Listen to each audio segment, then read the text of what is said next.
Welcome to conversations. मैं आपका host, आपका दोस्त मुक्तदर खान, और आज मैं आपको नए साल की मुबारकबादी शुभकामनाएं, wishing you all the best for the year 2026 Hyderabad से कर रहा हूं। आज मैं अपने होम टाउन हैदराबाद में हूं और आप सबको मेरा सलाम, नमस्ते, सत श्री अकाल, वनक्कम। इस कॉन्वर्सेशंस में मैं आप लोगों के लिए कुछ पॉलिसी रिकमेंडेशंस लेके आया हूं। यूजुअली मैं पॉलिसीज जो बनती हैं वाशिंगटन डीसी में या न्यू दिल्ली में या दूसरे दीगर ममालिकों में, मैं उनकी यूजुअली तनकीद करता हूँ, क्रिटिसिज्म करता हूँ। लेकिन मैंने सोचा कि आज I will wear my hat as a policy wonk और मैं अपनी तरफ से पॉलिसी रिकमेंडेशंस करूंगा हिंदुस्तान के लिए कि इस साल क्या चीजों पर प्राइम मिनिस्टर मोदी को तवज्जो देना चाहिए, what should he concentrate on in 2026। तो ये कॉन्वर्सेशन का नाम है मेमो टू मोदी। तो इस मेमो टू मोदी में मैं 5 ऐसे मुद्दे डिस्कस करना चाहता हूं जो मेरी नजर में आर इम्पोर्टेंट। और जाहिर है आप यू मस्ट अंडरस्टैंड के ना तो मुझे कोई इस तरह के कल्चरल गोल्स जो प्राइम मिनिस्टर मोदी की पार्टी के जो कल्चरल गोल्स हैं या उनके सिविलाइजेशनल गोल्स है, उससे ना तो मुझे कोई सिंपैथी है ना कोई दिलचस्पी है। I find them counter productive. तो मैं basically economic, political economy issues, international relations issues और फॉरेन पॉलिसी को लेकर उन चीजों पे बात करूंगा। मैं उन चीजों के बारे में बात करूंगा जो इंडिया की नेशनल कॉम्प्रिहेंसिव पावर को कंट्रीब्यूट करते हैं, यानी इंडिया की जो एज ए मुल्क जो इंडिया की ताकत है उसको जो बढ़ाती है या कम होती है, उन चीजों पे मैं तवज्जो देने वाला हूं। तो anyway, so strap on your seat belts and get ready for the ride. जो पहला मुद्दा मैं रेस करना चाह रहा हूं वो एजुकेशन का। जो लोग कॉन्वर्सेशन रेगुलरली देखते हैं उनको तो पता होगा कि मैंने अभी एक एनालिसिस की थी जिसमें मैं सारे एशिया की यूनिवर्सिटीज को कंपेयर किया और इस बात का ताज्जुब जाहिर किया कि इंडिया की जो सबसे अच्छी हाईली रैंक यूनिवर्सिटी है जो आईआईटी दिल्ली है, वो टॉप 50 में भी नहीं है एशिया में। यूरोप की बात तो छोड़ दिए आप, एशिया में भी टॉप 50 नहीं है। तो एनीवे, लेकिन इंडिया के कई 135 से ज्यादा universities are ranked in Asia. तो India has done a reasonably good job कि बहुत सारे आईआईटीज, आईआईएम्स, मेडिकल इंस्टीट्यूशंस, इन बहुत सारे इंजीनियरिंग कॉलेजेस पाकिस्तान में। मैंने एक शो किया था जिससे मैंने कहा था कि हैदराबाद, मेरे होम टाउन में, पाकिस्तान से ज्यादा इंजीनियरिंग कॉलेजेस है। तो इस तरह से India has done a very good job कि एजुकेशन और highly scientific, high skill education की अपॉर्चुनिटीज भारतवासियों के लिए पैदा जरूर की है। लेकिन I think India needs to do 2 things. एक, कि क्वालिटी ऑफ एजुकेशन पे ज्यादा तवज्जो दे, ना कि क्वांटिटी पर। क्योंकि अगर आप वो ये रैंकिंग्स अगर आप देखें जो एशिया के काउंट्री, द ओनली क्राइटेरिया जिसमें इंडिया डिड वेल वाज के जो आईआईटी के इंजीनियर्स को हायर किए हैं मल्टीनेशनल कंपनीज, वो उनसे बहुत ज्यादा खुश हैं। लेकिन जो फैकल्टी है, उनके रिसर्च पेपर्स, उनके scientific development, scientific contribution, innovation, इन अहम चीजों में, खास तौर से ये दौर जो आर्टिफिशियल इंटेलिजेंस का दौर है, जहाँ AI is going to constantly push people towards innovation और बहुत रैपिड चेंज के लिए, मतलब you have to be very skillful to adjust to this new economy based on AI. तो उसमें पीछे ना रह जाए अगर आप में इनोवेशन, क्रिएटिविटी, रिसर्च का वो कैपेसिटी नहीं है जो अमेरिका, चाइना और दीगर यूरोपियन ममालिकों में है। तो मेरा ये रिकमेंडेशन है मोदी को कि please focus on depth of education, quality of education, खासतौर से रिसर्च पर तवज्जो दे। यूनिवर्सिटीज को, प्रोफेसर्स को आज़ादी दें कि they do more and more fundamental research.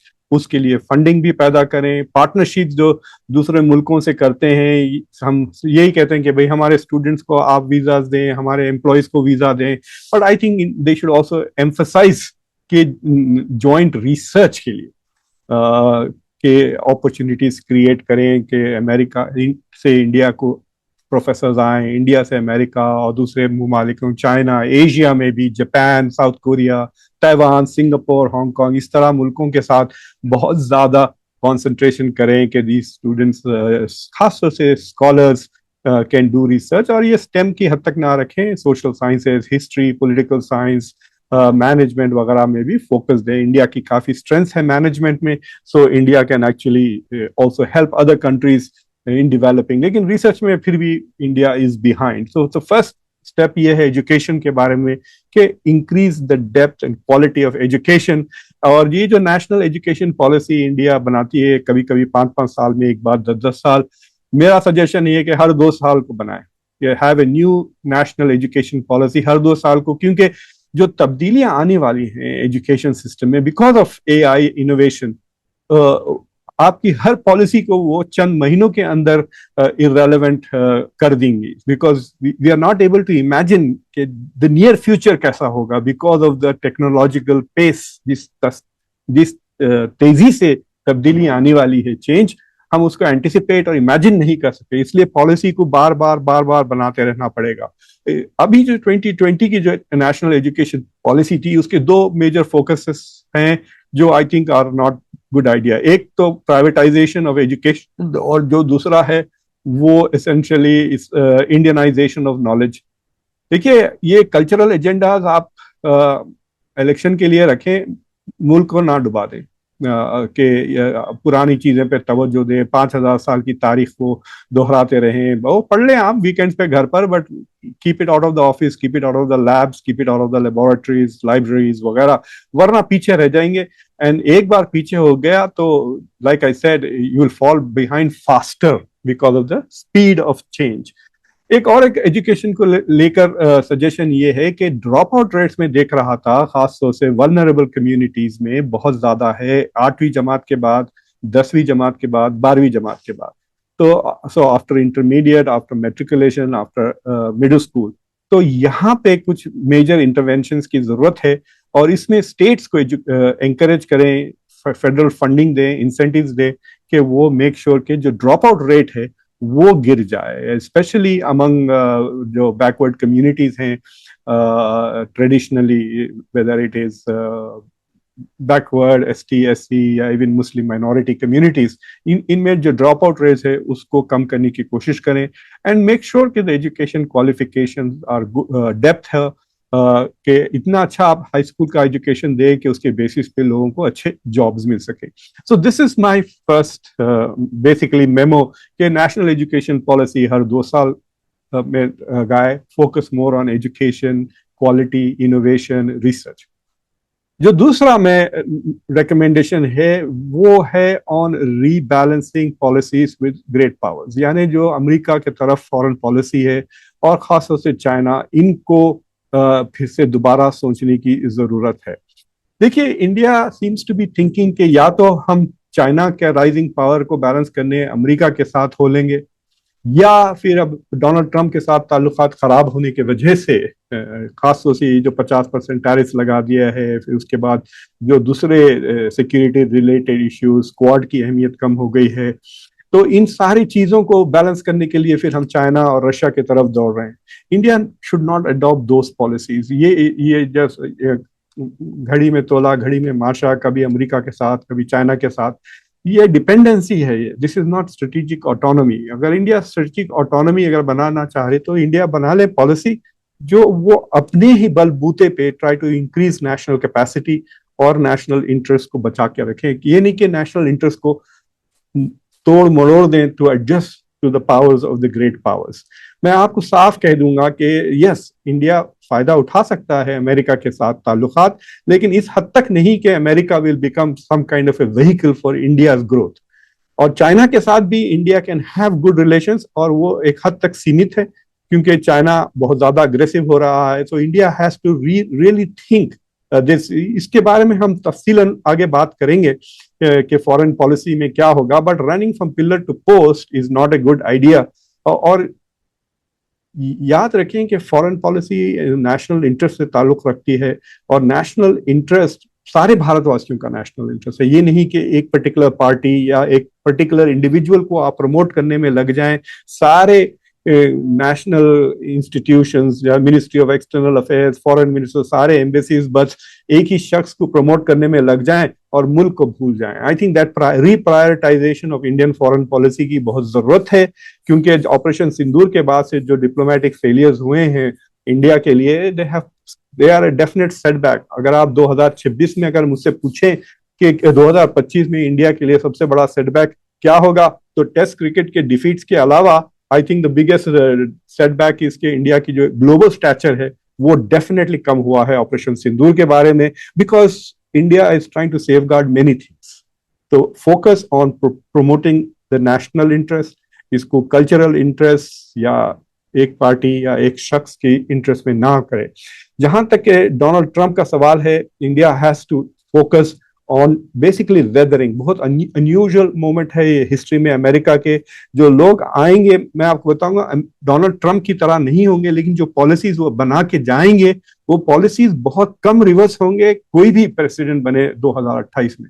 अगर कैलिफोर्निया के गवर्नर न्यूसम भी आ जाते हैं, या कमाला हैरिस खुदा ना करे, या जेडी वैंस भी अगर प्रेसिडेंट, या even if Vivek Ramaswamy, I can tell you कि बहुत मिनिमल चेंजेस आने वाले हैं जो पॉलिसीज डोनाल्ड ट्रंप बना के गए, जो उन्होंने 2000 अपने पहले टर्म में बना के गए थे। 2020 में जो बाइडेन ने जीता, लेकिन बहुत कम चीजें उन्होंने रिवर्स की थी।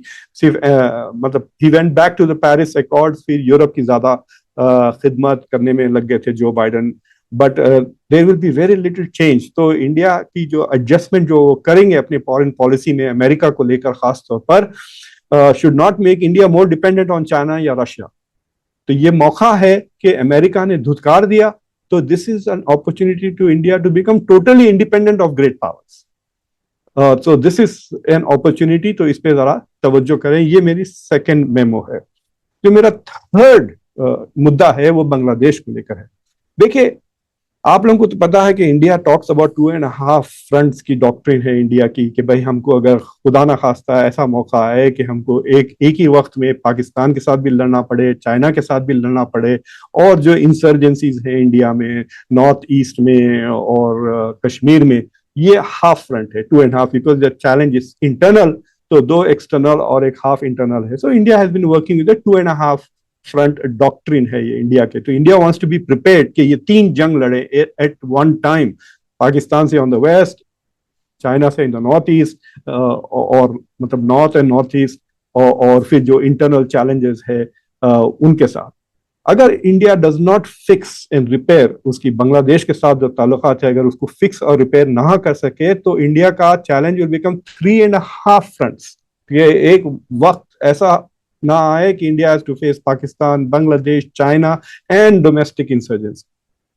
सो it is very very important कि इंडिया नॉर्मलाइज करे अपने रिलेशनशिप विद बांग्लादेश, और बांग्लादेश में डिस्टेबलाइजेशन से इंडिया का कुछ फायदा नहीं होने वाला है। A stable, prosperous, safe, good friend Bangladesh, ये भारत के इंटरेस्ट में है। एक कमजोर, डिस्टेबलाइज्ड, भारत की बकवास पब्लिक और मीडिया के टारगेट, ये बांग्लादेश आपको नहीं चाहिए, because it can be a great nuisance value. और अगर आप समझते हैं कि इंडिया इजराइल की तरह बांग्लादेश के साथ डील करेगा, जो बीजेपी के लीडर्स कह रहे हैं, आपके लिए इत्तला है कि ऑपरेशन सिंदूर में आपके साथ कोई खड़ा नहीं रहा था। Nobody came to your help, nobody stood with you. Pakistan के साथ एटलीस्ट अजरबैजान, तुर्की और चाइना खड़े हुए थे, इंडिया के साथ कोई भी नहीं था। किसी ने इंडिया को सपोर्ट नहीं किया, डिप्लोमेटिकली भी या मिलिटरीली भी। लेकिन जब इसराइल पे हमले होते हैं तो बर्तानिया, Canada, Germany, America, Jordan, Saudi Arabia, ये सारे मुल्क इसराइल के साथ खड़े हो जाते बचाने के लिए। सो डोंट थिंक कि आप भी इस तरह बांग्लादेश में घुस के आप वो गाजा में जैसा जेनोसाइड हुआ आप वैसा करेंगे। इस तरह की सोच ले तो it will further destabilise the relationship. और एक चीज याद रखें, इंडिया का अभी सारे बॉर्डर्स पे इश्यूज है। So India needs to get back to a very normal relationship. मैं जब से शेख हसीना भारत को आई हैं, जब से कह रहा हूं उनको आप घर में ना दे जगह, बिकॉज बांग्लादेश विल अज्यूम कि आप इनको लेकर वापस लाने की कोशिशें कर रहे हैं to bring back India control on Bangladesh by bringing Sheikh Hasina back. ये बांग्लादेश का परसेप्शन है, और आप वो नजर देख रहे हैं। द एंटी इंडिया जो सेंटिमेंट बढ़ रहा है, उसको आप आग दे रहे हैं। Current policy is making things verse. आप ये नहीं चाहेंगे कि पाकिस्तान की फौजें बांग्लादेश में हो, चाइना की मिलिट्री फौजें बांग्लादेश में आ जाए, because India is threatening Bangladesh. India has to reverse. ये बड़ी खुशी की बात है मुझे कि बेगम जिया के इंतकाल के बाद डॉक्टर जयशंकर खुद गए बांग्लादेश फॉर द फ्यूनरल, और that was very nice I think gesture. और फिर प्राइम मिनिस्टर मोदी ने भी बहुत अच्छा उनको मैसेज भेजा through social media, and I think he wrote a letter also. So yeah, these are good things. India needs a strong, stable, prosperous Bangladesh which has good relations with India also. ये बहुत priority है। और अगर 2026 में, इस साल में अगर ये रिलेशनशिप ठीक ठाक नहीं हुआ तो Pakistan, Bangladesh will become the new Pakistan, जहां तक इंडिया का सवाल है। So India has to focus on fixing its relations with Bangladesh. ये मेरा तीसरा मुद्दा है। जो चौथा मुद्दा है वो ह्यूमन डेवलपमेंट इंडेक्स को लेकर है।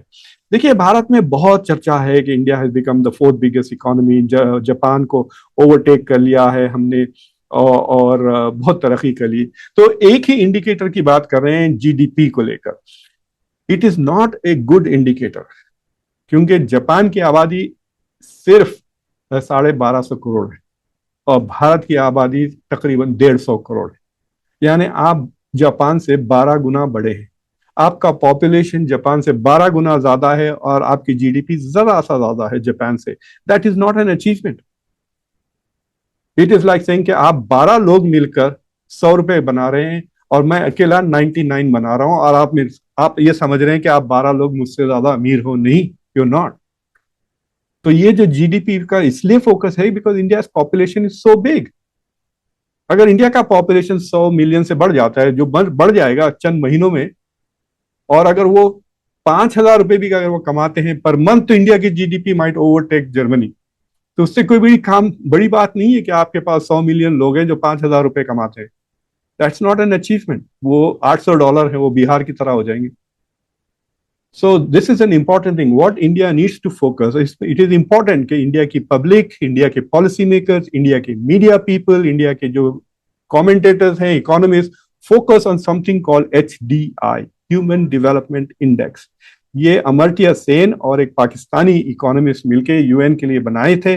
उसमें 3 चीजें होती हैं, जिसमें इकोनॉमी पर, हेल्थ पर और एजुकेशन पर।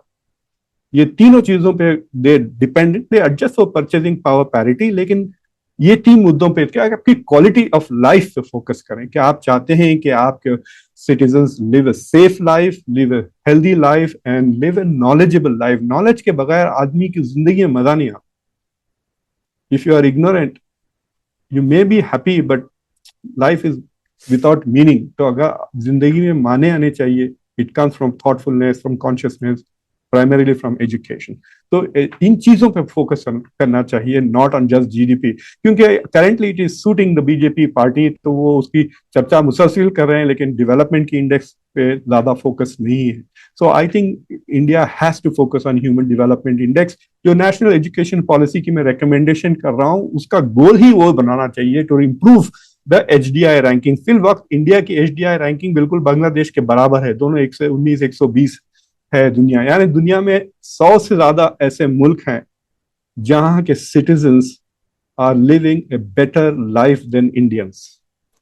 साफ कह रहा हूं, 115 से ज्यादा ऐसे मुल्क हैं दुनिया में जहां पे लोगों की life is better than India. तो आप कितनी भी बड़ी हो जाए आपकी total economy, because of population, if the quality of life is bad, then what is the point?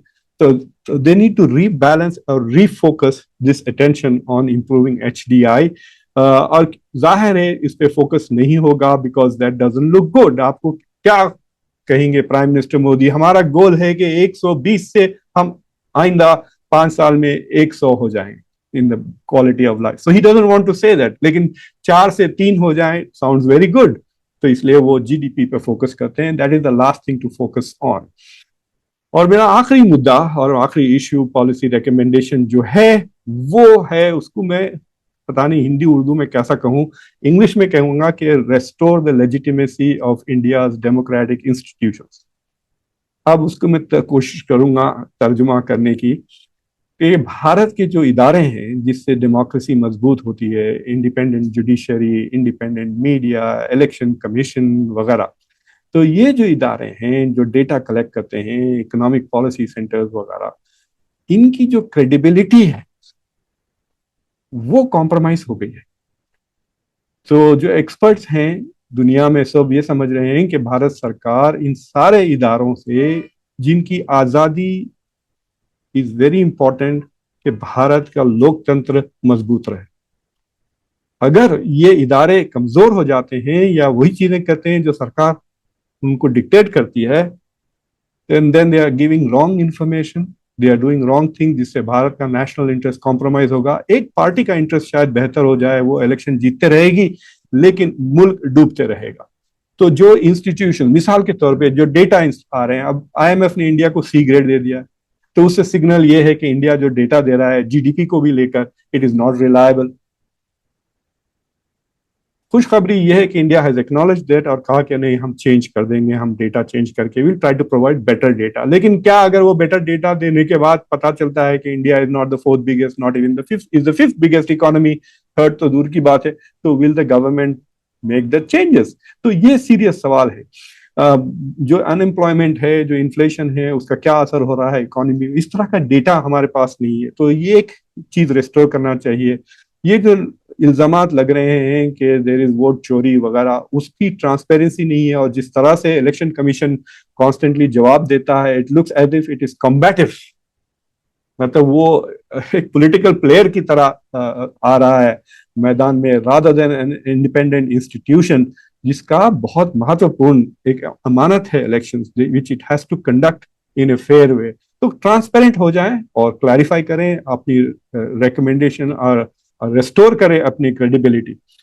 मेरे शो पर चंद एक दो साल पहले कुरैशी साहब आए थे, जो इंडिया के इलेक्शन कमीशन के चेयरमैन थे। तो जब मैं उनसे पूछा था इलेक्शंस के बारे में, तो उन्होंने कहा था कि भाई, भारत दुनिया की दूसरी चीजों में विश्व गुरु हो या ना हो, जहां तक इलेक्शंस का सवाल है, इट इज ए विश्व गुरु, क्योंकि हम इतना बड़ा, दुनिया का सबसे बड़ा इलेक्शन, तकरीबन 1 बिलियन लोग वोट डालते हैं, हम उसको कंडक्ट करते हैं without any challenge, fair and free election. अब वो सवाल चिन्ह लग गया उस इदारे पर कि is it a fair and free election in India. ये सवाल अगर लग गया तो इंडिया की जो सबसे बड़ी सॉफ्ट पावर है, दैट इट इज ए लोकतंत्र के, वो एक डेमोक्रेसी है, इतनी डिविजन्स के बावजूद, that will become weak and that can go away. That is what. एक चीज फिर जुडिशरी की इंडिपेंडेंस की बहुत जरूरत है। अगर जुडिशरी इंडिपेंडेंट नहीं है, देखिए आप अमेरिका में Donald Trump is trying to become a king, और वो पूरी कंट्रोल करने के बाद भी देखें आप, छोटे छोटे courts are pushing back at his policies. यानी हमारे जो जुडिशरी है, कोर्ट्स हैं, they have not been compromised. Election जो हुआ न्यूयॉर्क का, जिसमें जोहरान ममदानी जीतकर मेयर बन के आए, कल मेयर वो बन गए, all the best to Zohran. वो election was fair and free election. हालांकि कितनी कोशिशें की रिपब्लिकन पार्टी ने, डोनाल्ड ट्रंप ने खुद ममदानी को हराने की, लेकिन they did not fix the election. उन्होंने इलेक्शन की जो प्रोसेस है उसको कॉम्प्रोमाइज नहीं किया और हार गए, they chose to lose. But democracy उससे मजबूत हो जाती है। So it is very important कि जुडिशरी, इलेक्शन कमीशन, ये जो डेटा हम क्रिएट करते हैं, जिसके बेसिस पे पॉलिसीज बनती है, ये सारी इदारे, this has to become very very robust, वरना डेमोक्रेसी कमजोर हो जाएगी, जिसके वजह से इंडिया का जो सबसे इंपॉर्टेंट चीज है, जिसके वजह से इंडिया को सारी दुनिया में रिस्पेक्ट मिलती है, वो खत्म हो जाएगी। And once India loses its respect, then foreign policy बहुत महंगी और मुश्किल हो जाएगी। तो ये 5 इश्यूज हैं जिसके बारे में मैं रेकमेंड कर रहा हूं कि 2026 में इंडिया की सरकार को चाहिए कि इन चीजों पर फोकस करें। और ये जो लेजिटिमेसी और क्रेडिबिलिटी है, उसका एक सबसे इंपॉर्टेंट आइडिया ये है कि देखिए, भारत अभी इतनी गड़बड़ कर रहा है on the issue of Bangladesh की माइनॉरिटीज और नॉट सेफ। और ये बात सही है कि वहां पे माइनॉरिटीज पे अत्याचार डेफिनेटली हो रहा है। आपने देखा दीपू चरणदास का जो बेसिकली मतलब उसको जिस तरह से ब्रूटली लिंच किया गया, that is a horrible thing to happen. लेकिन भारत में भी उसी हफ्ते 3 लोग लिंच हुए माइनॉरिटीज के, और किसी को कोई फिक्र ही नहीं है। सो अगर आपकी पुलिस और आपके लीगल इंस्टीट्यूशंस अगर अपनी ही सिटीजन्स की हिफाजत नहीं कर सकते हैं, गुंडागर्दी फिर रहे हैं लोग, क्रिसमस की जो सेलिब्रेशन है उस पर धमकियां दे रहे हैं, तो like this is looking like a jungle raj. मतलब ऐसा लग रहा है कि सरकार ही नहीं है, गुंडे फिर रहे हैं पुलिस की मदद से, अपने ही सिटीजन्स को, अपने ही नेबर्स को, अपने ही देशवासियों पे जुल्म कर रहे हैं, और कुछ हो नहीं रहा है, ना कोई कंडेम कर रहा है। एटलीस्ट वहां पे मोहम्मद यूनुस ने तो पब्लिकली कंडेम किया उस लिंचिंग को। हमारे पास कुछ नहीं हो रहा है। इसमें तो सरकार की क्रेडिबिलिटी, पुलिस की क्रेडिबिलिटी, कल्चर और सिविलाइजेशन की भी क्रेडिबिलिटी मार खा। तो इट इज वेरी इंपॉर्टेंट कि ये सारी चीजें इंस्टीट्यूशंस जो इदारे हैं सिविलाइजेशन के, डेमोक्रेसी के, इसकी क्रेडिबिलिटी और लेजिटिमेसी को रेस्टोर किया जाए। तो ये मेरे 5 मुद्दे हैं। प्लीज आई होप कि आप लोगों को ये सोचने पे मजबूर किए हो। तो प्लीज चैनल को जरूर सब्सक्राइब करें, वीडियो को लाइक करें और ये बेल आइकॉन दूसरों के साथ जरूर शेयर करें। और once again happy new year to all of you. I hope के इन 5 सजेशंस में एटलीस्ट 2 इंडिया में 40% में पास हो जाते हैं आप लोग यहाँ पर, तो at least 2 I hope the prime minister Modi and his government will focus on and fix it. Thank you for watching conversation. Until next time, मैं आपका होस्ट, आपका दोस्त मुख्तदर खान फ्रॉम हैदराबाद, इंडिया।